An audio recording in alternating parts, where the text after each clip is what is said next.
Welcome to Navigating Life with Vision Loss, an Aftersight original podcast. In each episode, we share stories, insights, and practical advice to help you navigate the journey of living with low vision or blindness.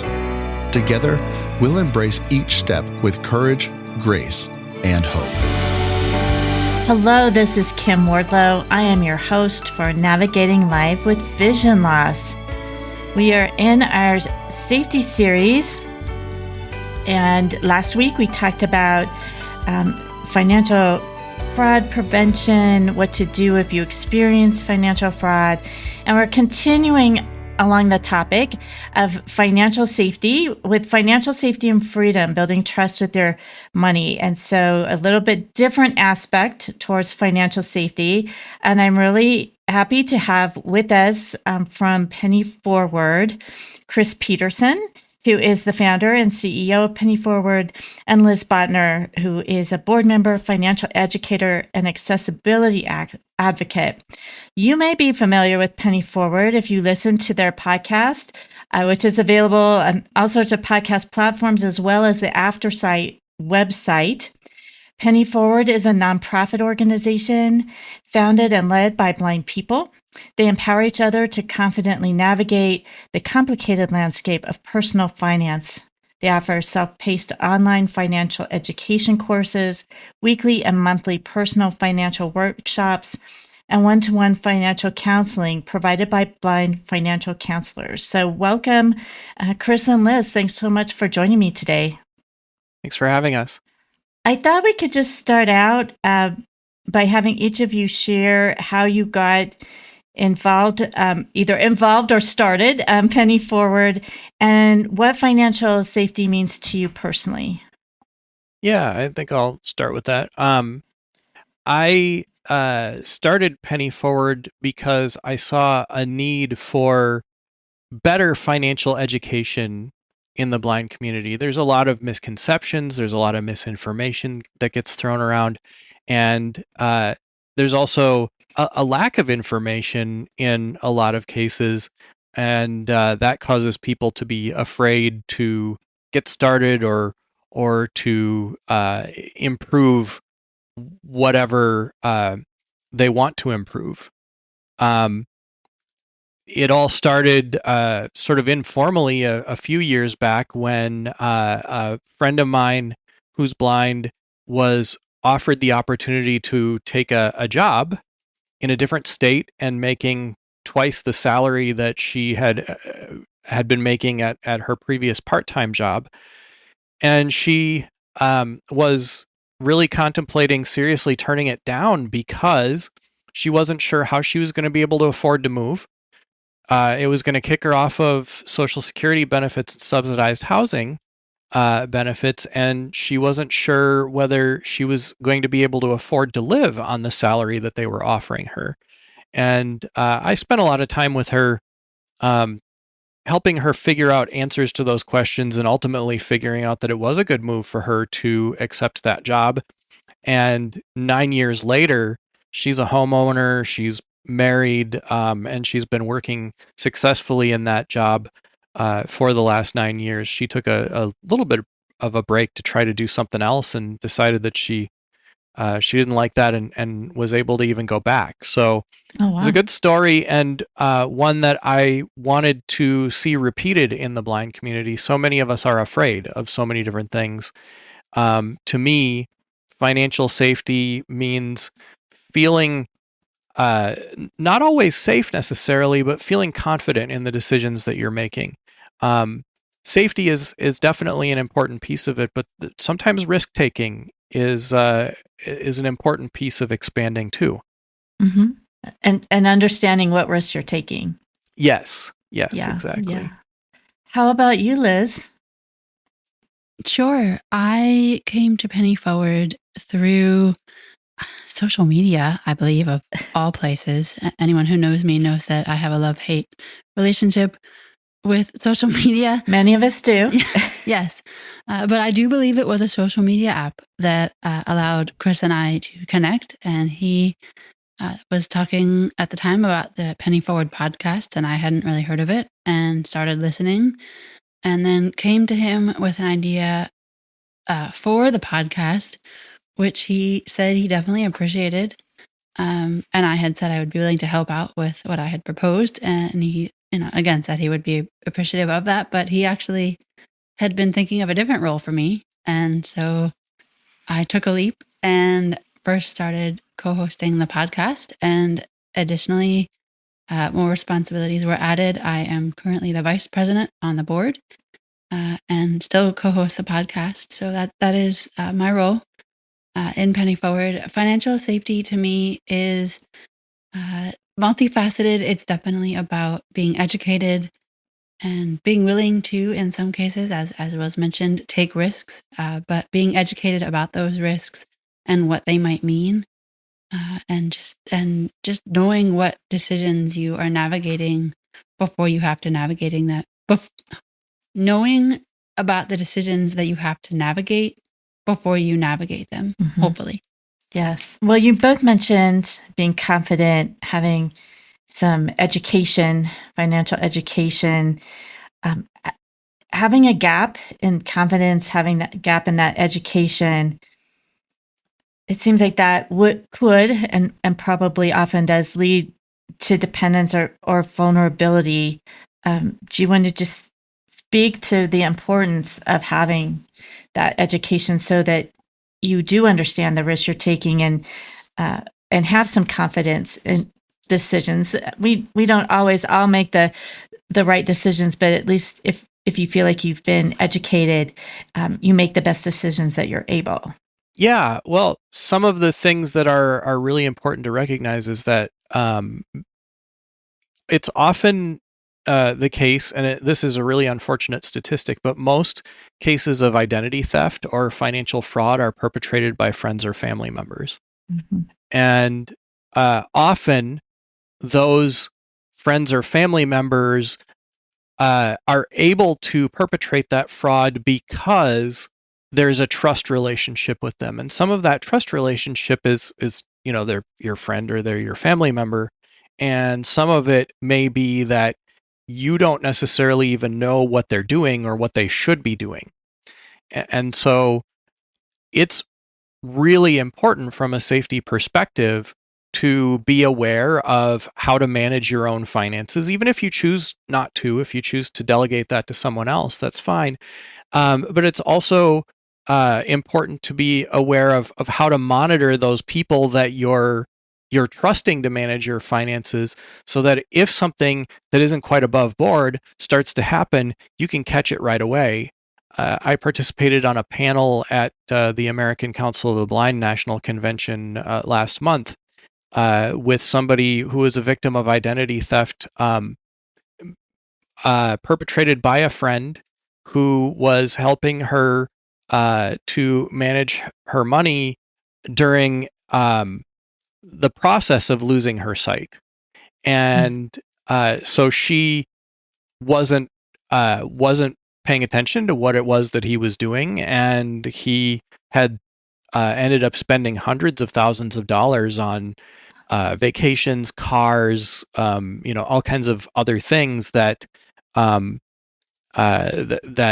that weren't beneficial to her. They were only beneficial to him. And she didn't find out about it until months later, when she started to try and access some of the money she thought she had and wasn't able to. So even something as simple as having the technology skills to be able to hop on your bank's website and look at the transactions that are going through your bank account or your credit card, or being able to use the bank by phone system to do something similar, can go a long way towards being aware of what's going on with your money, especially if somebody else has some access to it or control over it that you've given to them. That is just so important. Liz, did you have a comment also? Yes, I think with any decision that we are going to make, it's important to be educated, and being educated about financial decisions is no different. And it is a matter of making sure that you are as independent as you would like to be with your finances. Maybe that is having help with certain things. That is completely okay. But I would much rather have someone choose that option after being shown possible options that they could choose to use on their own if they wanted to. I'm also coming at this from a blind rehab background, so it's very, very hard for me to just kind of say, oh yeah, just, have people do it for you. Right. I want to show everyone options. I would like to present you with options, and then we together can decide which, if any of those, is going to work for you. And if we decide, if you decide that, what, I just want someone else to do that for me, because that is how I feel financially safe. I will support you all the way, but I really would. I want that to happen after that just because you have vision loss doesn't mean that you can still be financially independent on your own if that's what you choose to do. Mm-hmm. And if that choice is made, as Chris said, be sure that you have things in place so that you're able to be aware of what that person is doing and be able to check. Absolutely. Yeah. Absolutely. Just because you have help and have decided that that's what you want to do to manage your finances does not mean that you should take a backseat. You should always know what is going on and ask the hard questions and make sure that you know where your finances stand at all times. There are so many financial threats, scams, all sorts of things that we hear about. Are there any that are more common or that you're seeing more of, especially with individuals who are blind or have vision loss? So not necessarily for people who are blind or have vision loss, but a lot of people who are blind or have vision loss are seniors. And there are definitely scams that target seniors. One of them is the grandparent scam. Your grandchild calls you up from somewhere and says, I'm in jail and I need help.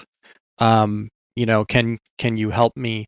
This is a very common one. My grandparents actually experienced this at one point. Someone called pretending to be my cousin. And the only way that they knew that it was a scam was that they had seen him earlier that day. And so when the person said, well, I'm in Florida or whatever, they knew that he wasn't. But definitely if somebody calls you up and says, I need help, I need you to send me money, I need something right now,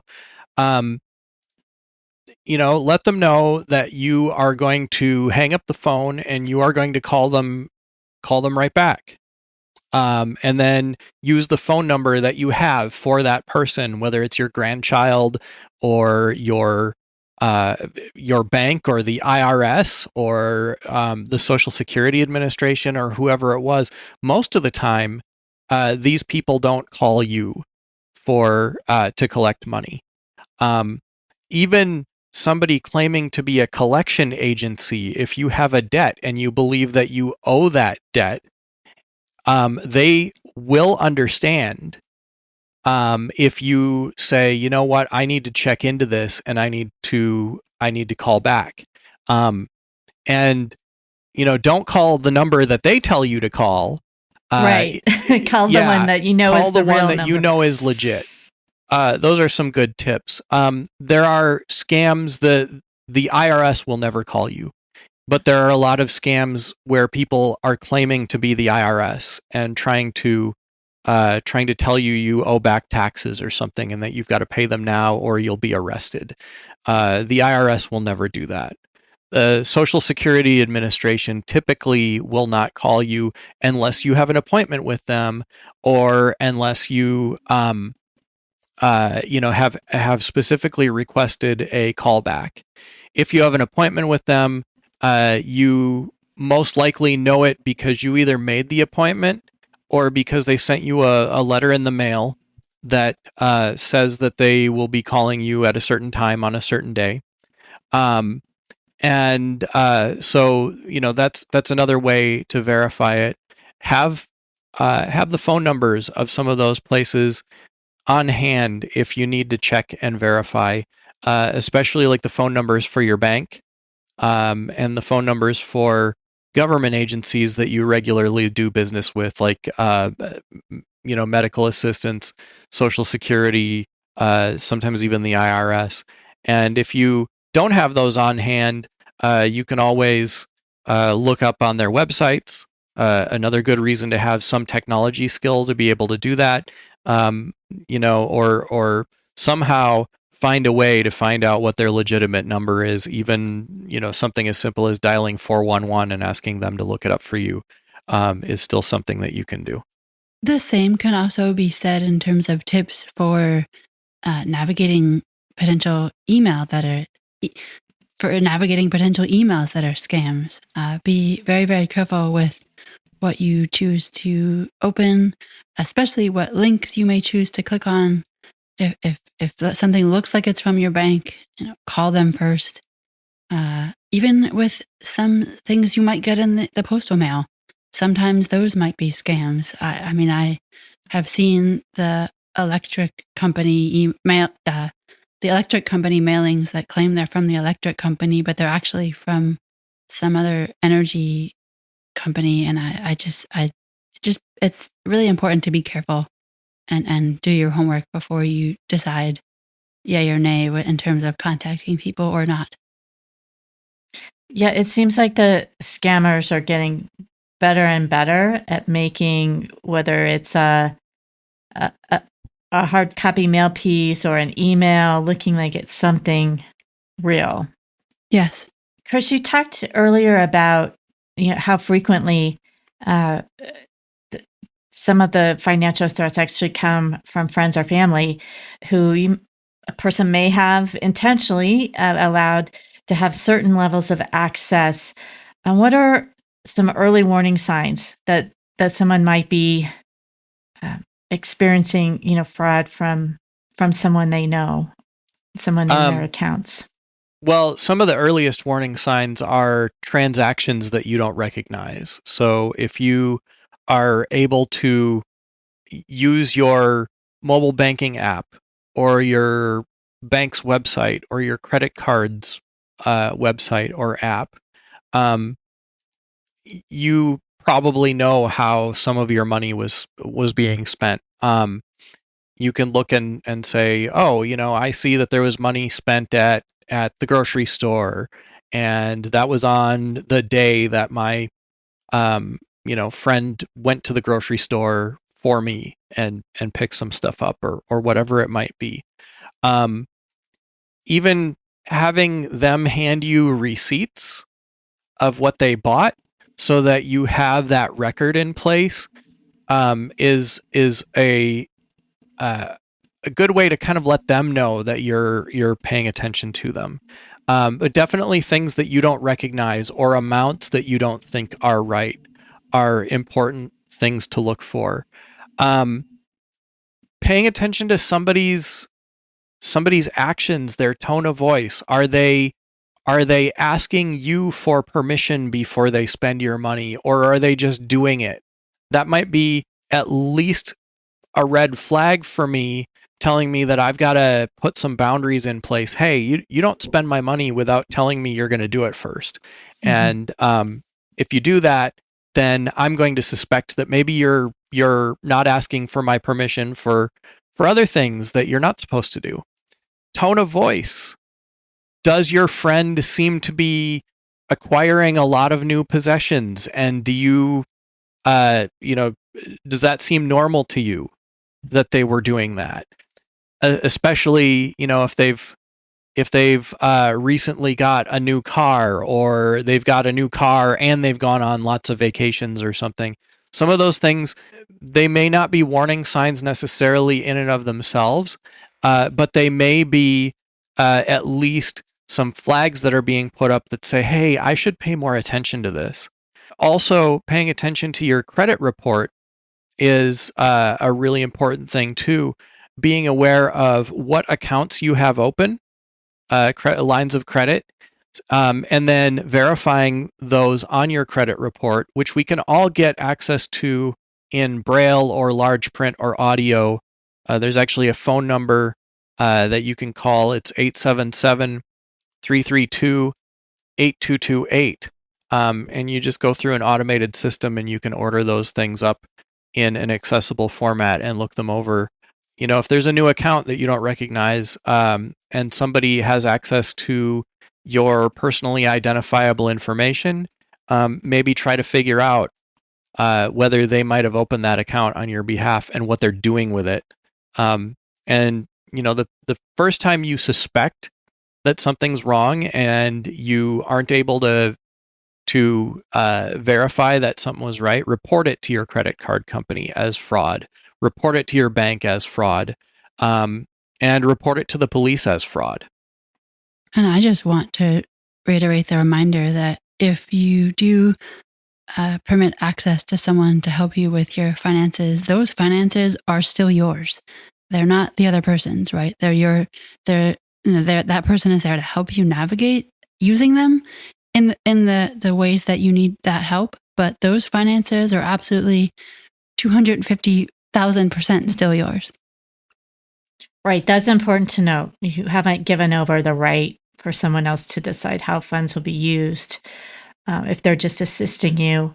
And you also have the right to end that responsibility of that person if that person breaches any part of that.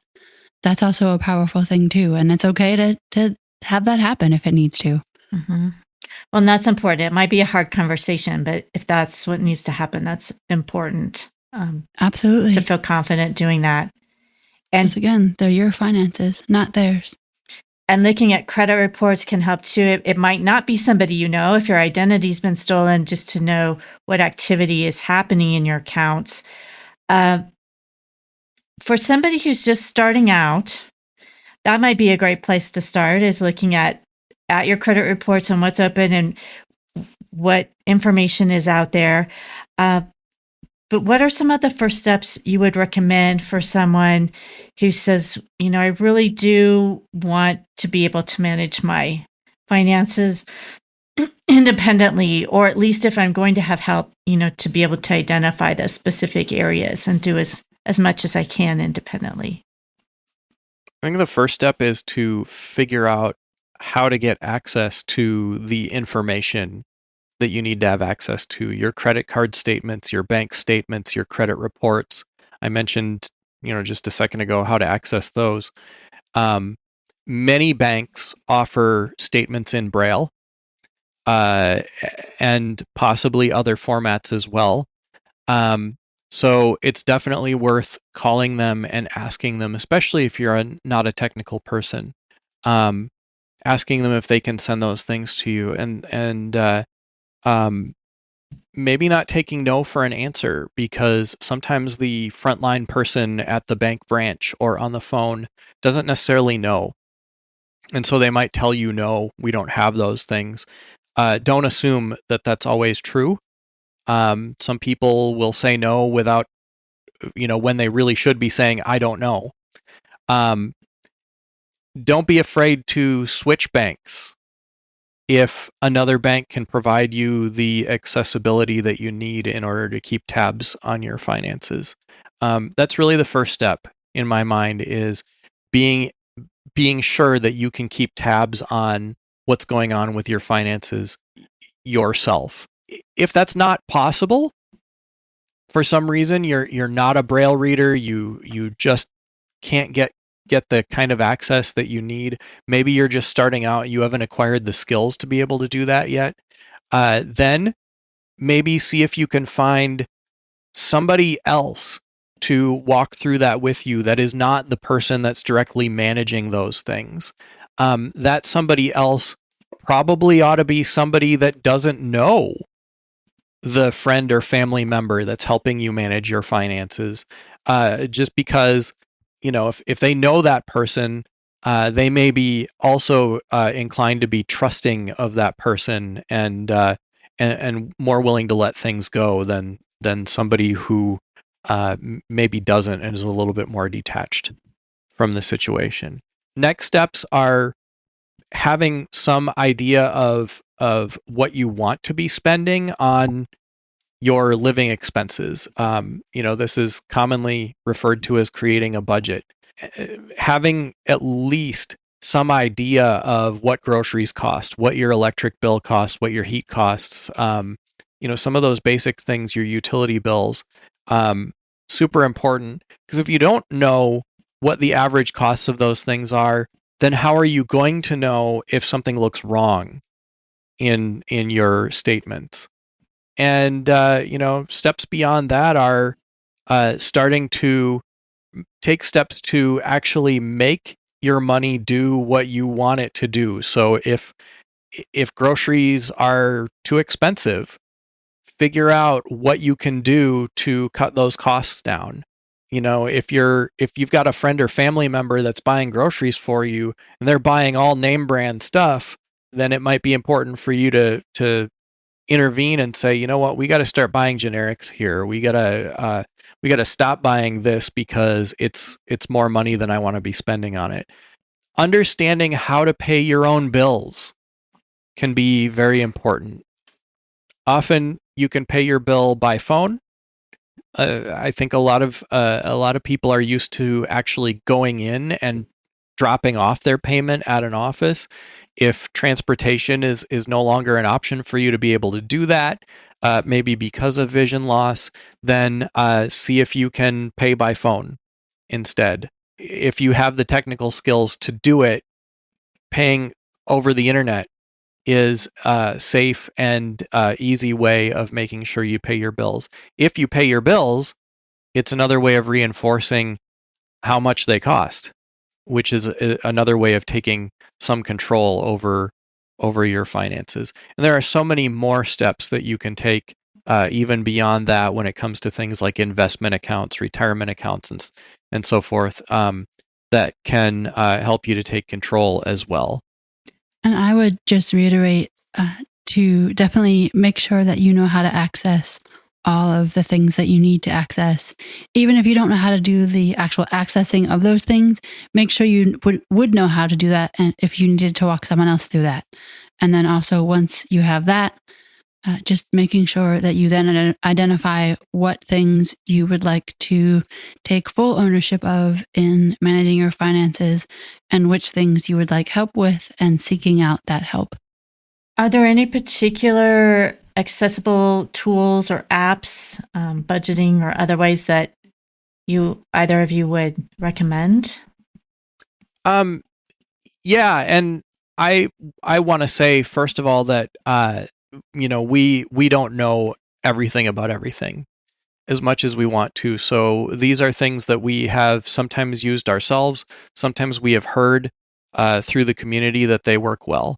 A budgeting app that has gotten lots of good reviews from the blind community. And full disclosure, they are also a donor to Penny Forward, is You Need a Budget, or YNAB. Thank you, YNAB. Yes, thank you to them for their generous donation to Penny Forward of subscriptions that we can give out to members who need them. Empower is a company that handles a lot of people's retirement accounts, 401ks, 403bs, and so forth. They have an app called Empower Personal Capital that is not necessarily a budgeting app, but it is a way for you to link all of your accounts and view them all in one place.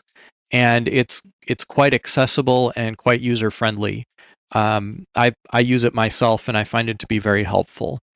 Some banks that we have heard of, and I'll call out the ones that have specifically been helpful to Penny Forward. Wells Fargo has actually been certified by the National Federation of the Blind. Full disclosure, they have provided grant funding to Penny Forward, so thank you to them for that. We have also heard good things about Chase, Capital One, U.S. Bank, and even some smaller banks and credit unions have gotten some good reviews for people. So it's not always just the big banks that have great services. Sometimes it is the smaller ones in addition. Credit card companies, again, Chase, Capital One, U.S. Bank, Wells Fargo, Goldman Sachs, especially the Apple Card, which is administered by Goldman Sachs, is one that people find to be quite accessible. And there are so many other tools too on the investment side of things. Schwab, Fidelity, Vanguard, Robinhood is quite popular in the blind community. So there are there are lots of options out there. Liz, are there any apps that you've used that you found especially helpful? Microsoft Excel, honestly, for those who are unafraid of spreadsheets and want something basic that they may already have in their Microsoft Office subscription or product. I mean, if you're not afraid of formulas, that can be a basic budgeting tool. Definitely. Well, we've talked a lot about educating yourself, accessing information so you can build your independence or reclaim your independence if maybe you've had somebody helping you, but you really feel like you want to be doing more of your financial management on your own. Please share some of the services that Penny Forward offers. Of course, there's the podcast, but there are other services that you offer and specifically tailored to individuals who are blind or have vision loss to help them learn how to be more financially independent. Yeah, that's a really good question. Our self-paced online courses, we are constantly trying to grow our catalog of them. They are screen reader, braille, and magnifier friendly. We try to keep everything really straightforward and easy to use. They cover topics such as budgeting, credit, debt, employment, Social Security, taxes, and our latest course is called Intro to Investing. It just came out earlier this year. We're right now working on an intermediate investing course and planning to follow that up with an advanced investing course as well. We also do weekly financial education workshops held via Zoom. These are usually interactive discussions about personal finance related topics, and they're held every Wednesday night at 7:30 p.m. Eastern, 6:30 p.m. Central. And then our one-on-one financial counseling and benefits planning services are ways that people can speak to us about things that maybe they want to handle more privately or that are more complex than can be handled easily in a group situation. And we offer those to our members on a sliding scale based on people's ability to pay. And for those who are listening in the state of Colorado, we also work with the Colorado Department of Vocational Rehabilitation. And so we may be able to work with you through your voc rehab case if you have one open. Ask your counselor about that if that's something that's interesting to you. Well, that's great. I think all the resources we can provide to folks and so they know their options is so helpful because it can be different for each person.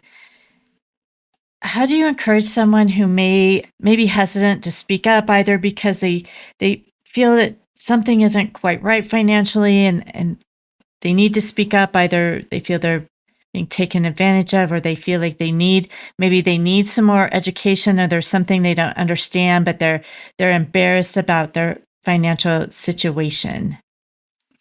Find a safe place to ask your questions, whether that is a trusted friend, family member, Penny Forward, your voc rehab counselor, someone who can, just be a sounding board to things. Don't say nothing because that is not helpful. So, and that might be a scary thing at first. I can totally understand that as being the case. And it is a scary thing to just open that up and put it out in the world and say, oh my gosh, I think this really scary thing is happening. But if you don't say that, then you're doing yourself a disservice and more scary things could happen to you as a result of not speaking up. And so speaking up in the first place has power because it allows you to get the direction and the help and the support that you need to navigate yourself out of that situation. Absolutely. And, if somebody were to speak with me about that privately, one of the things that I would encourage them to do, and I'd be happy to sit down with them and be on the phone with them while they're working on this, is to call their banks and their financial institutions. many times those financial institutions will help somebody to close an account and open a new one, or replace a lost or stolen credit card, which also changes the credit card number so that somebody who might have access to it can't use it anymore. That can help to cut things off. It can be incredibly hard to have a conversation with a friend or family member, especially if you're worried that conversation might make you unsafe somehow. Start to think about how you can come up with a plan for safety in the event that you start to feel unsafe. Can you have somebody else there when you're having the conversation and disclosing that you think that there might be a problem? Can you have somebody on standby to come and pick you up if the situation gets really bad?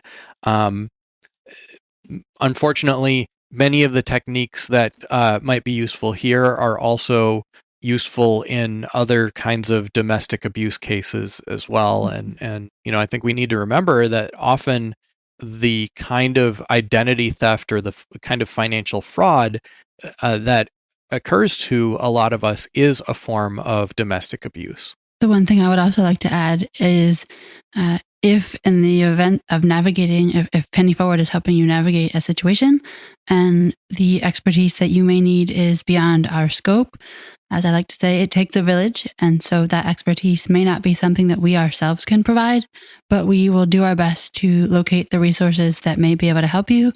And as I like to say, we will do the handoff and make sure that you're connected in the way that we can do that to the people that can help you, even if that is not us.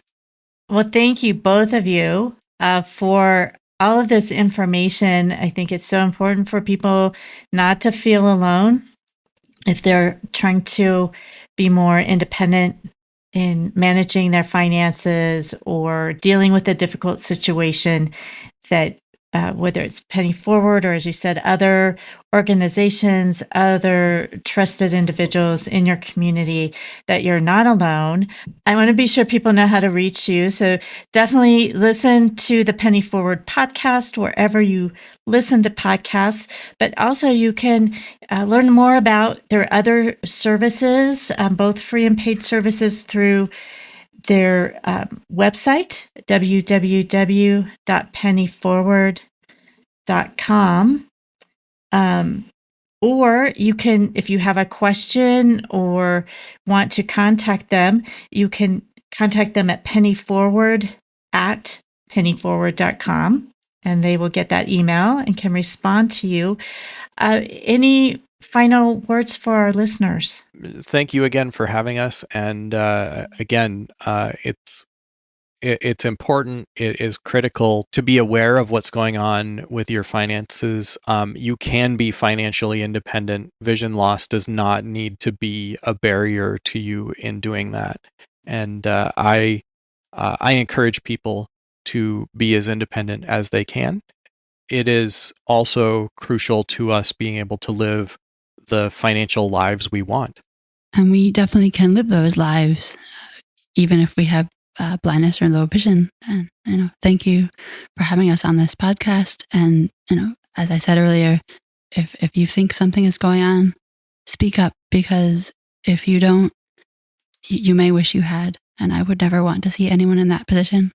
Well, thank you. Definitely for those of you listening, speak up if you have a situation that you are uncomfortable with, and get some help and resources for that.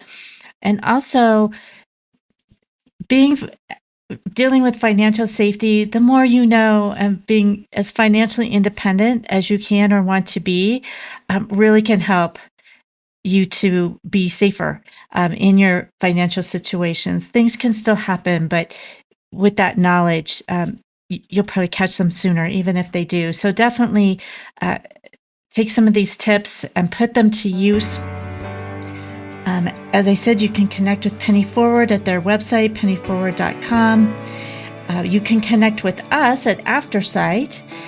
Our website is www.aftersight.com. feedback@aftersight.org. You can email us at feedback@aftersight.org. And next week, we'll continue in our safety series. We're going to be talking about technology safety and device access. So you'll want to be sure to come back for that episode as well. We hope this information is helpful to you and helps you navigate your life with vision loss.